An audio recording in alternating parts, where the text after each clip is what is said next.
Bienvenue à cette nouvelle analyse sur mesure. Aujourd'hui, on plonge dans la dynamique entre Jean-Christophe et Stéphanie. Les documents qu'on a reçus décrivent leur relation comme une architecture sacrée de haute tension. Ça m'a tout de suite interpellée. On a d'un côté un besoin viscéral de sécurité, puis de l'autre, un besoin tout aussi fort d'aventure. La question, c'est: est-ce qu'on est face à une bombe à retardement ou au moteur d'une fusée? C'est exactement la bonne question. On a affaire à une rencontre de ce que les sources appellent des poids lourds astraux, une forge karmique. C'est pas une relation de tout repos, c'est clair. Mais elle est conçue pour construire, pour évoluer. Notre mission, c'est de décoder le manuel d'opération de ce réacteur-là pour en faire une source d'énergie. Parfait. Puis, comme on s'adresse à un leader analytique comme Jean-Christophe, qui n'a pas une minute à perdre, on y va direct avec la synthèse exécutive. Voici les 3 points stratégiques à retenir de toute notre conversation. Premièrement, la tension cocon contre espace, c'est pas une faille dans le système, c'est le moteur. C'est ça.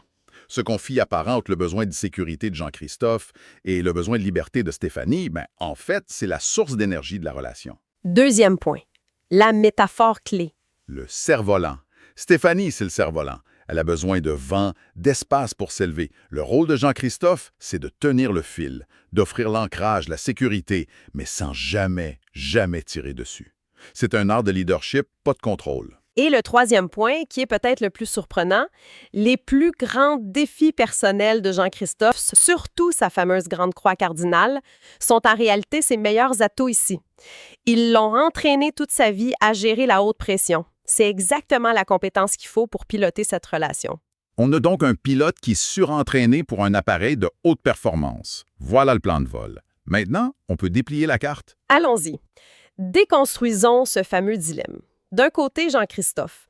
L'analyse montre sa Vénus et son Mars en Cancer. Pour faire simple, Vénus en Cancer, c'est l'archétype de l'amant protecteur.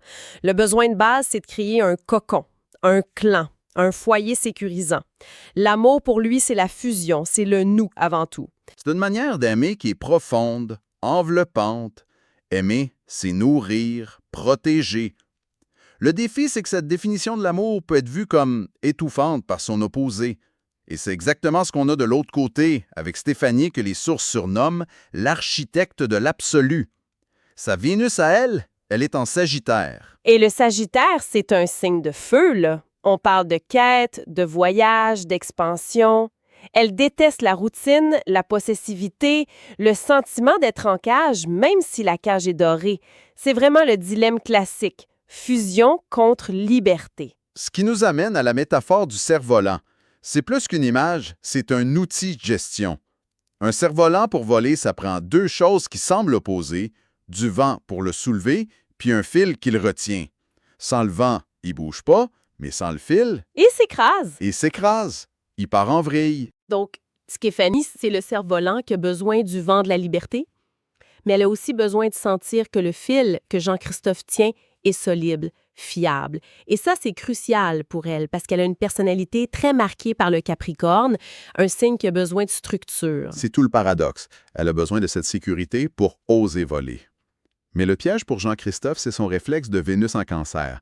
Quand il voit le cerf-volant monter haut, s'éloigner, son instinct peut lui crier de tirer sur le fil. Pour le ramener. Pour être sûr, Et si on tire sur le fil d'un cerf-volant, le vol s'arrête. Il pique du nez. Le jeu, c'est de donner du mou. C'est de faire confiance à la solidité du fil, qui est l'engagement, tout en la laissant explorer. C'est de comprendre que plus elle se sent libre, plus elle est reconnaissante pour la main qui tient ce fil-là. c'est une métaphore très, très claire, mais tenir le fil sans tirer dessus quand le vent souffle fort, ça demande une maîtrise de soi incroyable. Justement, les sources disent que Jean-Christophe a des outils pour ça, des défis qui sont en fait des super pouvoirs. Le premier, c'est cette fameuse grande croix cardinale. Ça sonne un peu intimidant. Ça l'est. Une grande croix dans un thème, c'est comme avoir 4 chevaux qui tirent chacun dans une direction opposée. C'est une configuration de tension maximale. Constante. Attends une minute. Normalement, une grande croix, ça sonne comme une source de problème, une recette pour l'épuisement. Comment est-ce que quelque chose qui tire dans 4 directions à la fois peut devenir un atout? C'est là toute la subtilité. Pour lui, c'est un moteur perpétuel. Parce qu'il a vécu avec cette tension toute sa vie, il a été forcé d'apprendre à la canaliser pour pas imploser. Il a dû bâtir des structures solides dans sa vie pour diriger cette énergie. C'est son terrain d'entraînement à la gestion de crise. Il a passé sa vie à transformer la pression en construction. C'est son âme de diamant, comme le disent les textes. Wow! Fait que ce qui ressemble à un conflit permanent est en fait le chargeur de la batterie. Cette relation, qui est elle-même à haute tension, c'est un environnement pour lequel il est paradoxalement parfaitement équipé. Précisément, il est habitué à fonctionner sous pression. Il ne doit pas voir la tension comme un problème à éliminer, mais comme l'énergie brute qu'il a appris à manipuler. Et ça nous amène au deuxième atout, Saturne. Souvent vu comme une planète difficile, mais ici, c'est la clé. Alors, explique-nous ça. En quoi Saturne, la planète des limites, est une bonne nouvelle? Saturne est décrit comme le ciment saturnien de la relation. C'est ce qui apporte la maturité, la responsabilité, l'engagement. Concrètement, c'est le sentiment de savoir que même si ça va mal aujourd'hui, on a un engagement qui nous oblige à se reparler demain. C'est la structure. Et ce Saturne bien géré, c'est exactement ce qui constitue le fil solide et fiable du cerf-volant. Et ça, j'imagine que pour Stéphanie, c'est particulièrement important. C'est fondamental. On a dit qu'elle avait une forte signature du Capricorne, le signe de Saturne. Pour elle, la preuve d'amour ultime, c'est pas les fleurs, c'est la fiabilité. De voir que Jean-Christophe peut incarner cette structure, c'est la chose la plus rassurante et la plus attirante au monde. Ça lui donne la permission, d'être pleinement elle-même. Le défi stratégique, donc, c'est pas d'éliminer la pression, mais de l'utiliser. C'est de passer du mode réactif pourquoi c'est si tendu, au mode proactif, OK, on a cette énergie, comment on l'utilise pour construire notre prochain projet? Exactement. Et il faut souligner que c'est pas juste la tension. Il y a des piliers de soutien, des fondations solides. Le premier, c'est leur connexion intellectuelle. Ah oui, ça, toutes les sources sont unanimes. On parle d'une connexion brillante, stimulante et efficace. C'est un atout majeur. Quand l'émotionnel surchauffe, ils peuvent basculer sur le mental. C'est ce que les documents appellent leur protocole de crise. Ils ont cette capacité à prendre de la distance, à analyser la situation comme des stratèges, avec logique, même avec humour. C'est leur pont au-dessus des eaux troubles. Ils parlent le même langage, celui de la résolution de problèmes. C'est leur soupape de sécurité. Et l'autre pilier, c'est quelque chose de beaucoup plus doux. Les sources l'appellent l'atout majeur de la relation. Oui, c'est la lune de Stéphanie qui conjointe au Jupiter de Jean-Christophe. En gros, c'est un filet de sécurité émotionnelle. Jean-Christophe a une capacité innée, presque inconsciente, d'apporter de l'optimisme, de la générosité à la sensibilité de Stéphanie. Les textes disent qu'il la fait se sentir plus légère. Pour une personne avec une forte charge en Capricorne comme elle, qui peut avoir tendance à porter le poids du monde sur ses épaules, c'est un cadeau inestimable. C'est un réservoir de bienveillance quasi inépuisable. Peu importe la friction, il y a toujours un fond de chaleur, de pardon. C'est l'huile dans les rouages d'une mécanique qui est très exigeante. Bon, on arrive au moment de passer de la carte au territoire. On a compris la mécanique, ce n'est pas une relation facile, c'est une relation puissante. Pour conclure, voici 3 actions concrètes pour Jean-Christophe à tester dès cette semaine. Première action, l'audit du fil. L'objectif, c'est d'observer ses propres réflexes, d'identifier un domaine précis, cette semaine, où son instinct est de tirer sur le fil. Est-ce en questionnant ses plans, en demandant des confirmations? L'action, c'est de consciemment donner du mou, de faire confiance, et juste d'observer le résultat, sans attente. Deuxième action, le plan équilibré.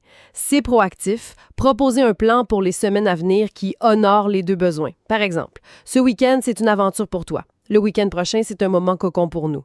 L'important, c'est de le présenter non pas comme un compromis, mais comme une stratégie gagnant-gagnant. Et la troisième action nous vient de l'analyse védique. Les sources parlent d'un concept, le Stri Dirga. En gros, ça réfère à un déséquilibre où l'énergie féminine dans le couple finit par porter une charge disproportionnée de l'organisation. L'action pour corriger ça est très concrète. Activer l'initiative. C'est-à-dire? Cette semaine, Jean-Christophe doit prendre l'initiative complète sur un projet, même mineur que Stéphanie gère d'habitude. Planifier et réserver un resto de A à Z, prendre en charge une tâche logistique. L'objectif est de démontrer son leadership puis de soulager sa charge mentale. C'est un geste qui dit « lâche le volant, je tiens la route ». J'aime beaucoup. Ces 3 actions permettent de passer de la compréhension à l'incarnation. C'est plus subir la dynamique, c'est la piloter. C'est exactement ça. C'est de la gestion active d'un système à haute performance. Et pour laisser matière à réflexion, la question à méditer n'est peut-être pas comment trouver l'équilibre parfait? Une question qui peut devenir épuisante. La vraie question pourrait être quelle œuvre, quel projet ou quel impact ce transformateur à haute tension qui est notre couple est-il destiné à alimenter dans le monde une fois qu'on en aura maîtrisé les commandes?